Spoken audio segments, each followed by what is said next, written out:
A good Devach and Shavua Tov, everyone. We're continuing here in Hilchos KASHRUS, the laws of KASHRUS by Rabbi Yomin Forst. And we're speaking about how much time does a person have to wait in between a meat meal and a milchag and a dairy meal. And we mentioned the other day that it's bein Suda l'Seuda, between one meal and the next, which is generally looked at as 6 hours. And the minimum that a person can rely upon, as we'll see today, is 1 hour. He writes like this: What are the different customs that people have waiting between meat and milk? B'nei Sfard, the Sephardi Jewry,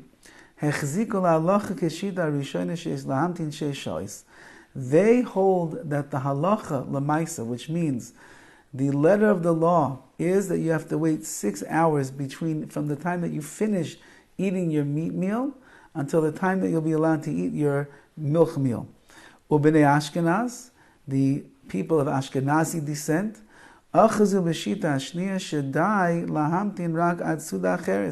they hold of the second opinion that we discussed, which is being Suda l'Suda, from one meal to the next, which could technically mean less than 6 hours. However, he writes, Amnam, haminag lamtin sheish shois. The minhag, the custom amongst Ashkenaz, is to wait 6 hours. This pashet kimat bechol tefutzos Yisrael. That is a minhag that is spread out to almost all of the Jewish people. Afilu etzel b'nei Ashkenaz, even by the Ashkenazim, we wait 6 hours. That's the standard that we all wait. Kasu ha-paiskin, and the paiskin, the halachic authorities write, anybody that has the reach, the scent of Torah in them, they should certainly wait 6 hours. However, there are places amongst Ashkenazi Jewry where they never accepted upon themselves to wait 6 hours. And they hold of the custom they have for generations, which is to wait 1 hour from the time that you finish eating the meat until you commence and begin a dairy meal. And there are those communities where the custom became to wait 3 hours. So you have 6 hours, which we're saying is according to the psak of the Shulchan Aruch, and that seemingly became the minhag of most of Ashkenaz Jewry. Then you have those that wait from the beginning, misuda l'suda, 1 hour. And then you have another sect of Ashkenazi Jews that wait 3 hours. V'dai lahem bekach kichein minhagam. And if that's what they wait, 1 hour, 3 hours, and that's the minhag, that is the custom that they have going back generations, that's enough, because that's what they were makabel, that's what they accepted upon themselves.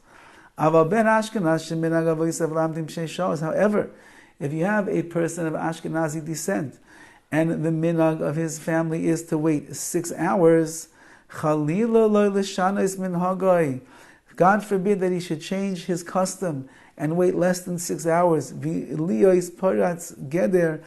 means that he would end up breaking down the fence that his ancestors for generations set up already. Somebody who does this, there is a verse in Mishlei that says, do not turn away from the Torah of your mother, which is speaking about minhagim, about the custom that we have. And therefore, if a person ends up changing his 6 hours to 3 hours or to 1 hour, so that person then is violating these rules over here in the way that halacha works. But it comes out even worse for a Sfard. If a Sephardi Jew, who the Mechaber in the Shulchan Aruch, which means the author of the Shulchan Aruch, writes that you must keep 6 hours, if he decides to change from 6 hours to 3 hours or to 1 hour, so he is not broken a minhag, he is actually broken an actual halacha of the 6 hours that the Mechaber, that the author of the Shulchan Aruch says, which is what B'nai Sfard, the Sephardim, hold of. So again, we have 6 hours is the optimum. Sephardim are supposed to hold that simply. Ashkenazim have accepted that in general throughout the world, that is what we hold, 6 hours as well.